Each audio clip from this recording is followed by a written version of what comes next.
Iran లో ఇప్పుడు civil war peaks కు చేరింది. నగరాలన్నీ రక్తసిక్తమయ్యాయి. ఎటు చూసినా నిరసనకారుల శవాలు రోడ్లపైనే కుప్పలుగా పడి ఉన్నాయి. అంతర్జాతీయ మీడియా కథనాల ప్రకారం వందలాది మంది చనిపోయారని చెబుతున్నా అసలు లెక్క మాత్రం చాలా భయంకరంగా ఉంది. ఇప్పటి వరకు 600 మంది చనిపోయారని అధికారిక లెక్కలు చెబుతున్నా అనధికారికంగా ఆ సంఖ్య 5000 మార్కును దాటి ఉండొచ్చని భయంకరమైన ఊహాగానాలు వినిపిస్తున్నాయి. గత డిసెంబర్ 28న మొదలైన ఈ చిన్న నిప్పు కణిక ఇప్పుడు దేశాన్ని దహించేస్తోంది. ప్రస్తుతం ఇరాన్ అంతటా అంధకారం అలుముకుంది. ప్రభుత్వం ఇంటర్నెట్ సేవలను పూర్తిగా బంద్ చేసింది. నిత్యావసర వస్తువులు దొరకటం లేదు. ఏటీఎంలలో నగదు కొరత ఏర్పడింది. ప్రజా రవాణా వ్యవస్థ పూర్తిగా స్తంభించిపోయింది. నిరసనకారుల ఉధృతికి భద్రతా దళాలు కూడా తల వంచేశాయి. ఇరాన్ వీధులు ఇప్పుడు ప్రజల స్వాధీనంలో ఉన్నాయి. ఇదే సమయంలో ఒక సెన్సేషనల్ న్యూస్ బయటకొచ్చింది. పరిస్థితిని చక్కదిద్దలేక అయతుల్లా ఖమేనీ ప్రభుత్వం చేతులెత్తేసింది. తన ప్రాణాలకు ముప్పు పొంచి ఉందని నిఘా వర్గాలు హెచ్చరించడంతో ఖమేనీ తన కుటుంబం అత్యంత సన్నిహితులతో కలిసి రష్యాకు పారిపోయేందుకు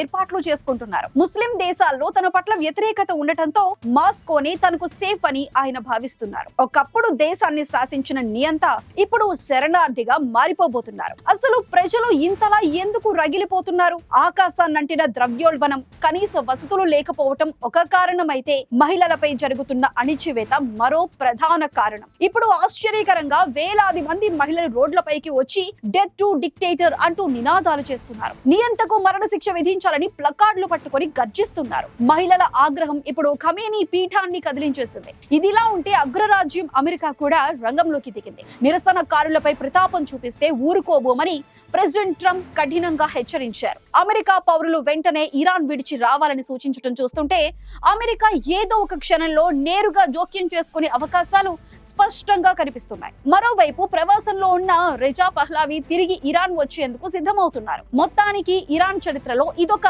టర్నింగ్ పాయింట్. ఒక సామ్రాజ్యం కుప్పకూలిపోతుందా, ప్రజాస్వామ్యం పురుడు పోసుకోబోతుందా అనేది ఇప్పుడు ప్రపంచమంతా ఆసక్తిగా చూస్తోంది. ఈ రక్తాక్షరాల విప్లవం ఎక్కడికి దారి తీస్తుందో వేచి చూడాలి.